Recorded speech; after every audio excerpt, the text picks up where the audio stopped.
Hello again, first year. I hope you're doing very well and keeping safe and looking forward to a return to school, hopefully in August. Now, what I've got for you today is our second lesson in our Introduction to Music Technology unit.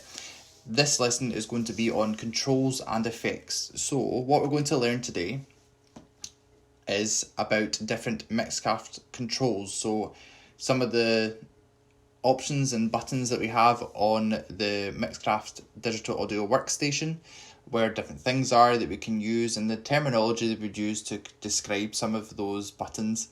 We're going to learn about different effects that we can add on to recordings we might have, and then I'd like us to complete an activity to consolidate our learning on our Mixcraft controls and our effects.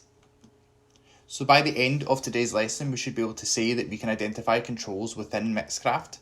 We can recognise the sound that different effects make, and you've used your knowledge to identify different controls and effects. So today we're going to cover a number of concepts that come across from different controls and effects. Within the controls column, we're going to learn about beat, click track, capture, channel, track names, and then dry and wet. And in the effects, we're going to learn about reverb, delay, panning, distortion, fade in and out. So, what I'm going to do is jump over to Mixcraft for you, and I've already got a project loaded up. Now, what I'd like to talk about first is going to be beat and click track. Now, these are just audio tracks that I've imported in from the library. And it's all from the one section of hip hop. So it means that when I play it, it'll have like a hip hop feel to it. Now, as you can see, I have 4 tracks here. We've got rhythm guitar, bass, drums, and good to me vocal. And a blank track at the top here with nothing in it. So say I wanted to record perhaps another vocal line with someone singing. But what we have to do in order to make sure that person is singing in time is using something called a click track. Now, what a click track does is it will count you in and then continue to click throughout the recording.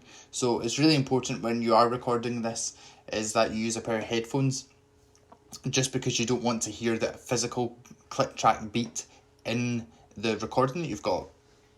So, in order to do that, this middle button down here from these 3 is our click track. Now, if I click on that, it does give us metronome settings, and you might already know what a metronome is. So, say you're practicing a piece of music that has quite a fast, tricky section in it. You might want to slow it down to practice it and then speed it back up. And having a metronome would allow you to practice at different speeds and gradually increase it to get it to the tempo and the speed that it should be. So what I'm going to do is I'm going to leave it as it is, as I've already selected it.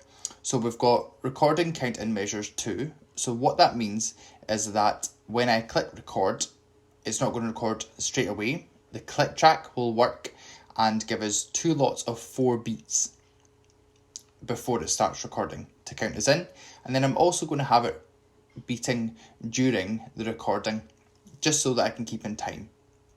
Now, to show you, for example, when I click OK, it will just bring us back to our normal home page. If I then press record, you should hear, hopefully, the click track that is going to count us in with 2 lots of 4 before it physically records and continues to beat during the recording. So let's have a little listen.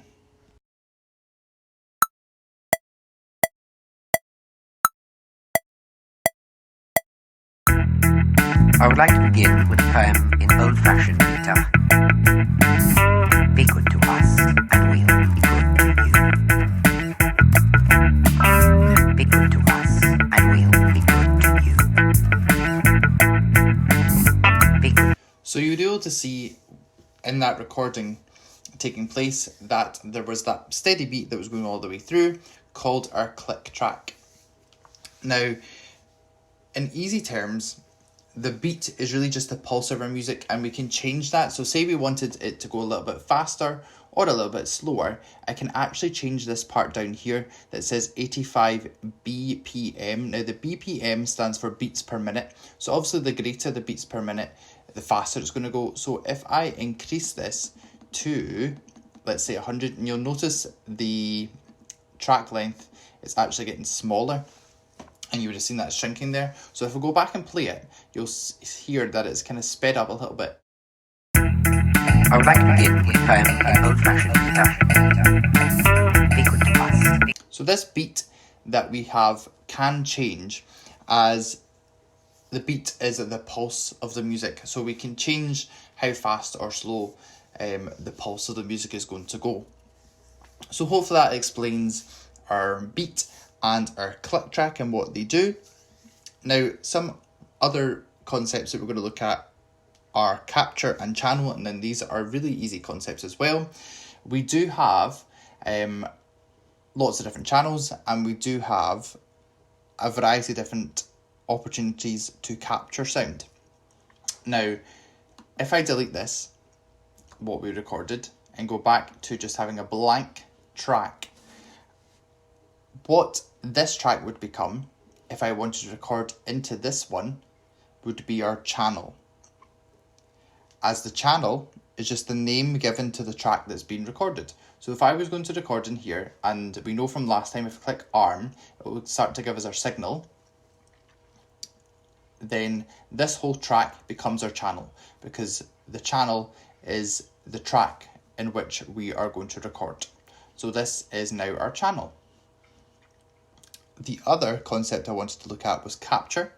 Now, capture is really easy to understand, as it is just the way in which sound is recorded. Now, what we're using just now is a microphone, so we're capturing the audio with a microphone.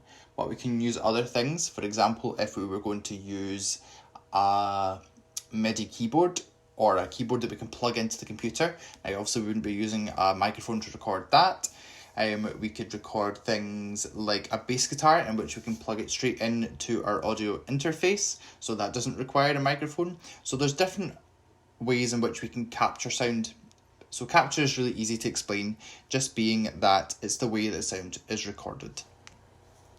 Okay, so on to our final two concepts within the control section of our lesson, and that is going to be track names and then dry wet. Now, track names is really easy, and you'll see on the left side of the screen we have the numbers of the tracks and then their name, and that's as simple as what it is. So the track name is literally just this part here that we can change actually. Now you'll see that this is called rhythm guitar and my track name is called acoustic guitar. So if I wanted to and I wanted to change that, I could just double click here and then delete, and then it'll write it back in, and it changes it.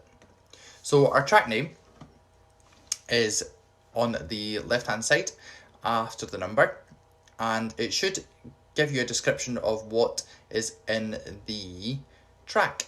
So for example, I know that this track name is a rhythm guitar, so I'm expecting to hear a rhythm guitar over here.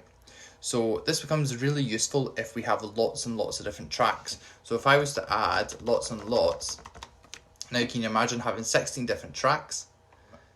So we need our track names to be able to identify which recording is which. It's not as much of a requirement when there's only a couple, as you can clearly see what they are or what you've recorded into, but when there are more tracks, then the track name becomes really, really important. And the last one within this section is dry and wet. Now this is actually going to lead us into our effects section of the lesson. Now on the screen and within our track, you'll see that there's a button called FX, and just so whilst I hover over it, it does say edit track effects. So if I click that, it then gives me a drop down menu of all these different effects that I can add on. Now, for example, and we are going to learn about reverb in a little minute, if I clicked on reverb, it will give me the option to select a number of presets.